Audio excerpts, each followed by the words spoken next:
Bu, Ibu kan boleh cerita flashback dulu Bu, digusur kan pada 2016 11 April 2016.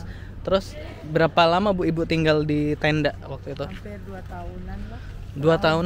Kurang lebih. Di sini Bu, di Sini, di lokasi ini. posisinya di sebelah sana. Saya kebetulan di situ kan dikasih nama tenda Bandeng waktu itu. Tenda Bandeng. Mm-mm. Terus itu tenda emang bener-bener dari terpal atau dari apa? Ya dari apa sih ya, kayak kain-kain begitulah. Oh, kayak kain. Tapi tahan hujan tahan panas gitu. Cuma sempat beberapa kali ganti. Waktu itu kan yang pertama ada yang bantuin dari Pak Prabowo ya, terus habis Pak Prabowo. Tapi mereka kontrol terus sih untuk tenda bagaimana keadaannya gitu. Tapi itu bantuan nih, maksudnya kayak tendanya sering diganti gitu, maksudnya karena ya kalau kelihatannya kayak waktu itu ada angin kenceng gitu, kebetulan ya langsung diganti gitu. Terus ada juga yang bantuin kita kayak Rucak Center kayak ini pada bantuin sih. Oke, itu berapa lama Bu di tenda? Saya sih hampir setahun lebih, pokoknya bersama warga. Iya, gitu ada 7 keluarga apa 6 keluarga gitu. Wow, setahun lebih. Berarti pas musim hujan gimana Bu? Gak bisa Sedih aja sih Mas. Sedih. Bocor. Waktu itu sempet hujan gede, angin, kita pegang-pegangan tiang supaya itu tenda itu nggak lari ya. Gitu ya. Kalau malam digigit tikus. digigit tikus, siang panasan, hujan-hujanan. Sedih banget Bu kayak. Kan waktu itu sempet udah mau 17-an kan ya, sampai kita mikir ya Allah, ini katanya hari merdeka tapi kita mana gitu kan, karena habis gusuran itu kan anak nggak bisa sekolah. Waktu itu mau mendekati lebaran pertama di bekas gusuran itu ya sedih banget gitu. Udah nggak bisa kumpul keluarga. Iya, berarti kan 2016 2017 masih iya. Pak Anies naik juga masih Bu? Enggak, Pak Anies naik kan kebetulan kan kita itu terus langsung dibikinin shelter. Oh, berarti tahun berapa gitu, lupa 2000 berapa gitu. 2017 dong. Iya, akhir kayaknya ya, mau 2018-an ya. Terus di shelter bagaimana Bu? Lebih enak di tenda atau shelter? Ya di shelter ya Mas. Kenapa kita Bu? ngerasa lebih dimanusiawi ya. Karena apa, di shelter itu ya paling tidak ada fasilitas air, ada listrik, terus data kita juga diaktifkan kembali. Pada saat waktu habis digusur itu kita benar-benar kayak orang hilang, data aja nggak ada. Data kita dibekukan, terus air juga nggak ada. Kita cari bantuan kemana-mana, dan waktu itu juga ada yang ngasih bantuan nggak boleh gitu kan. Jadi kita yang ngerasa gimana gitu. Ngasih bantuan nggak boleh Bu? Iya, waktu itu waktu habis gusuran itu sebelum Pak Anies naik. Terus waktu Ibu setelah digusur kan dibekukan itu tuh Ibu nggak bisa apa aja gitu, maksudnya datanya KTP-nya nggak bisa buat apa ke rumah sakit. Sampai ada orang sakit, saya masih ingat namanya Ibu Sukarti ya, anaknya namanya Eka. Waktu itu dia mau ke rumah sakit, di situ sampai ditolak, katanya nggak bisa Bu, karena ini. Nah terus ini BPJS itu kriterianya kalau orang itu udah parah katanya. Saya bilang, oh berarti kalau udah mati, saya bilang gitu, baru bisa masuk ke sini. Nah alhamdulillah pas waktu itu ada timnya Pak Anies datang, langsung menjemput, langsung dibawa ke rumah sakit Koja. Dan kita bukannya cuma dia urusin buat rumah sakitnya aja, tapi untuk segi makan apa itu kita diurusin. Nggak bisa rumah sakit, sekolah juga nggak bisa anak-anak Bu? Susah Mas, susah waktu itu, susah sekali. Memperpanjang apapun juga nggak bisa? Susah, sampai pokoknya ada yang mau daftar sekolah aja sampai dilempar sana lempar sini.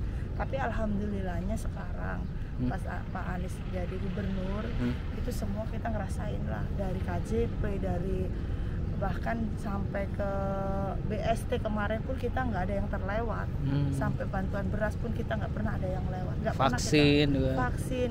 Vaksin aja kita diurut dari lansia, dari semua kita itu udah 90% di sini, 90 lebih lah udah vaksin semua. Lebih ini ya Bu, dihargai sebagai warga DKI. Ya, lebih dihargain, vitamin apa itu semua masuk Mas. Jadi alhamdulillah banget lah kita mempunyai pemimpin yang seperti itu. Terus suka dukanya di shelter apa Bu selama 2 tahun? Suka dukanya kalau si dukanya kayaknya lebih sedikit deh, nggak ada deh kayaknya. Karena kebersamaan itu ya? Karena kebersamaan. Cuma kita kan menanti bangunan yang permanen gitu. Kalau untuk senangnya senang, kita bisa kumpul, bisa ibaratnya masak bareng. Iya, tidurnya juga nggak khawatir digigit tikus gitu.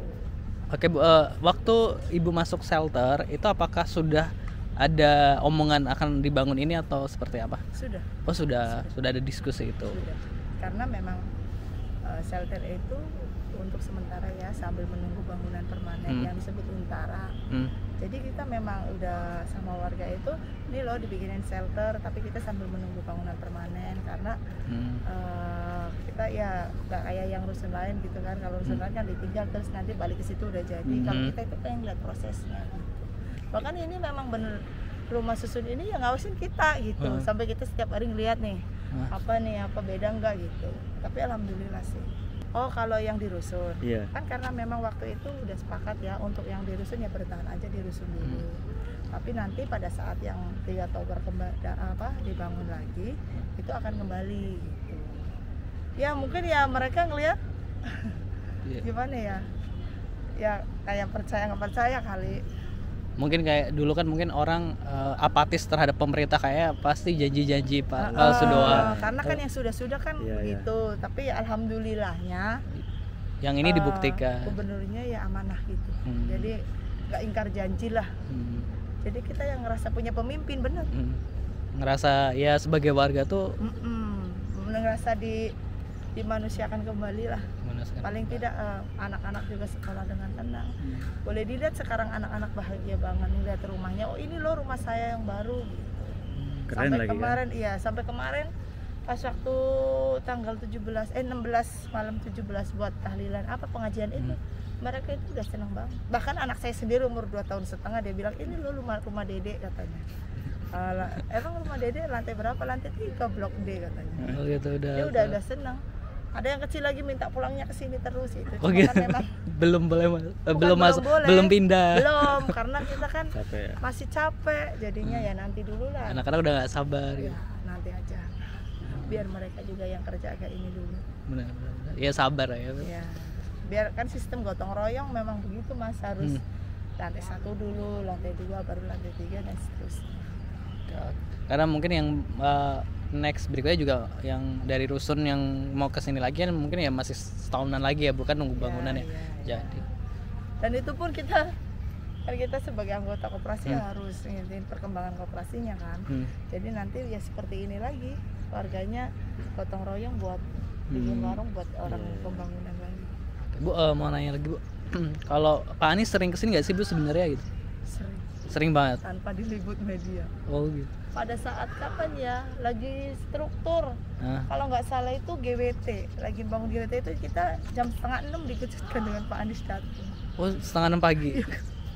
Kita juga kaget, kita lagi persiapan untuk makan kerja kan, terus tiba-tiba dari Pak Wali langsung bilang Bu ini ada, oh ya udah kita langsung datang aja. Biasanya ada obrolan apa Bu? Misalnya Pak Anies menyapa warga, ada obrolan apa? Kalau saya ngeliat dia langsung nggak tahan air mata aja sih Mas. Oh gitu, udah terharu dulu dulu. Terus bisa beliau pesan apa misalnya kayak sehat atau nanya kabar? Dia selalu bilang pesan jaga kesehatan, jaga anak-anak. Oke. Bu, saya juga ini lama-lama ikut terharu. Bu, makasih udah sharing bareng kita. Semoga ini awet gitu dan selamat ya Bu, selamat akhirnya akhirnya bisa berapa ya 5 tahun ya akhirnya 5 tahun perjuangan. Air mata ini sekarang air mata bahagia. Alhamdulillah. Ya Ibu, terima kasih banyak ceritanya. Ibu nangis sudah. Sehat terus ya Bu. Ya, amin. Keluarga. Bu, sebelumnya maaf, kerja apa kerjaan? Saya kerjanya sama suaminya.